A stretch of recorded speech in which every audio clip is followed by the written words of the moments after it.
He worked well within his authority and the law. The strike was conducted in international waters and in accordance with the law of armed conflict.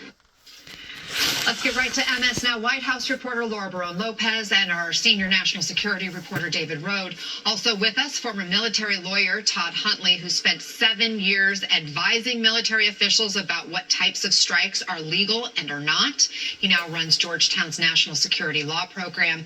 And Miles Taylor is with us, former Homeland Security Chief of Staff in the first Trump administration. Laura, what more do we know about the White House mindset on this strike heading into this hour's cabinet meeting?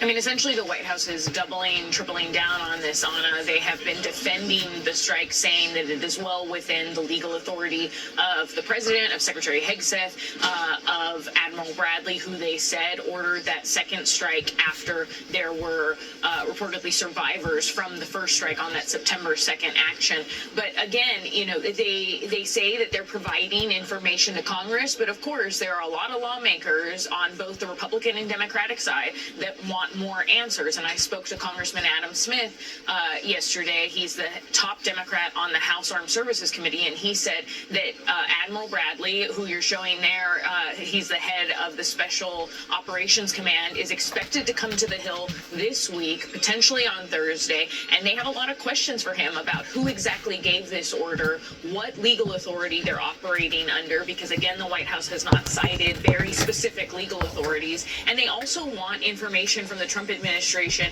about the videos, more of that full video of the September 2nd drone strikes, as well as any text records or communications that were made about who exactly gave these orders, Anna. David, there does seem to be a key detail in the September 2nd strikes timeline based on the reporting in the Washington Post that broke this story. Secretary Hegseth gave the order to kill, but not specifically the double tap. What more do we know about how this played out, and does that distinction matter?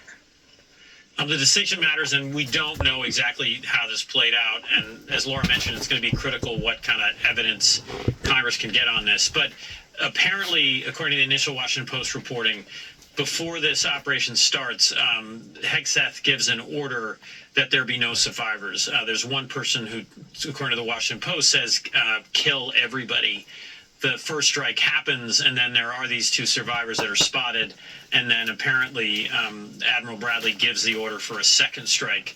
And these people who spoke to the Washington Post said that basically Bradley was just following Secretary Hegseth's order that there be no survivors, and it's just going to be critical. One detail that's very important here is that Secretary Hegseth allegedly watched the entire video feed of both strikes on the boats. He would have seen the survivors, and it's just critical to find out what was said, if there is communications, are there written records, and what Hegseth knew and what he did when. Todd, who would have to sign off on a call like this? Would Pentagon lawyers be involved? They would be involved. They would have been involved at a higher level, probably at the chairman's legal office when drafting the ROE, rules of engagement, and the execution order, but also in the execution or the conduct of the operation itself. Military lawyers, judge advocates would have been advising Admiral Bradley during the strike. With the details we have, Todd, do you believe Secretary Hegseth is as responsible as Admiral Bradley? With what we know now, yes. I believe there's been some reporting that Secretary Hegseth was, in fact, the target engagement authority, so the official who had the authority to order the strike. But to really know that, Congress would need to be able to review the execution order that had been passed down from the Secretary to Joint Special Operations Command, as well as the rules of engagement. Miles, you have an inside view of what these kinds of conversations are like because you were part of them in Trump's first term, and ever since, you have been warning that Trump's team was laying the groundwork for something like this. Unpack that for us. Well, Anna, I mean, these strikes are premeditated. They have been years and years in the making. And I will say, I know that they are illegal strikes, not just the second strike, but the entire operation, because we told the White House that this type of thing would be illegal all the way back in 2018. In fact, we were so worried about how Donald Trump was going to try to mismanage the war on drugs that we flew him down to Key West to one of the key counter-drug operations centers to explain to the president how drugs were actually smuggled into the country and the ways that were effective and not effective in going after some of these drug boats. On the flight back, I'll never forget, one of Trump's top advisors, Stephen Miller, started asking us if the president, under international law, could blow up boats, whether with migrants or other unarmed combatants, legally. And the answer back to him was, no, that's not legal for the president to do. It's obviously not legal to do under international law. And that's why, Anna, I would say the responsibility here, yes, partly rests with U.S. Special Operation Command, partly with the Secretary of Defense, Pete Hegseth, but it goes all the way to the top because this program was reportedly authorized by the President of the United States, who should have known and whose White House aide should have known that this entire thing is not legal because these are not enemy combatants on a battlefield. They are criminals who should be arrested. As the White House keeps digging in and defending these strikes, even after admitting, yes, there was this. Well, they talked about how things is supposed to be handled, how things is accepted. Well, it's pretty obvious you have failed in your attempts towards trying to do things your way, and now Donald Trump is trying things his way. Because it's pretty obvious that your attempts towards stopping the drugs from coming over here has failed. Definition of terrorists. And I spent 20 years doing this on Capitol Hill and in the Pentagon and in the White House. So you're one of the ones that we should blame the reason why that the system is broken.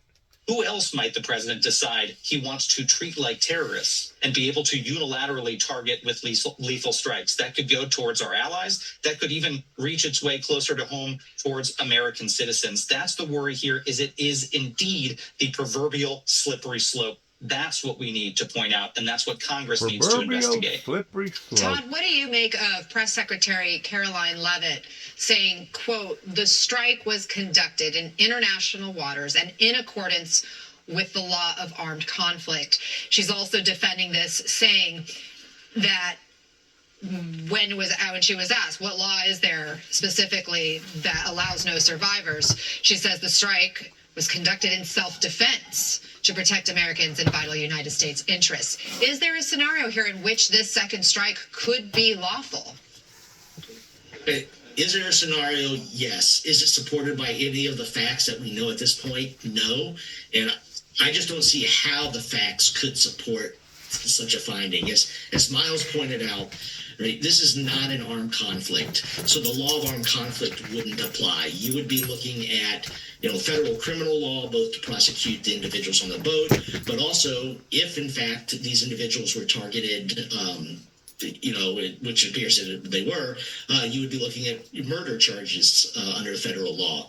And so, the law of armed conflict simply wouldn't apply. But even if you take the administration's claim that we are in a non-international armed conflict with the drug cartels, these individuals were out of the fight, they were shipwrecked, and they were due, under the law of armed conflict, special protection and not to be targeted. They should have been rescued. The other thing I'm trying to reconcile here, David, is that protocols seem to have changed as this boat strike campaign continued, because, again, we're talking about the very first boat that was struck in these 1-2 strike, double punch, if you will. But after that, we've now seen other strikes that have resulted in survivors being rescued. Do we know what changed in terms of the tactic and the approach? We don't, and again, this is where congressional oversight is so important, but you're absolutely right. There was an Ecuadorian national and a Colombian national. The Colombian was badly hurt, but they both survived a later strike. So, again, this is where it's up to the Senate Armed Services Committee and the House Armed Services Committee to do their job, which is to get these documents, get exactly what protocols existed for the first strike, what changed that led to allowing, after killing these first two survivors, why in a subsequent attack, why those two survivors were not killed, what happened, and what changed inside the Pentagon. Miles, Senator Mark Kelly says the Pentagon is looking for a scapegoat. Take a listen. We do know from Pete Hegseth's own words, he said he was there, he was watching it live. So that means he is the senior most member of a team who is in the operational chain of command. He's responsible. And I find it really disturbing that a guy who leads the Department of Defense immediately starts to blame others. Miles, what do you make of that? Well, I mean, it's why Pete Hegseth I'm was sure. saying that. I'm going to share my opinion about what I think.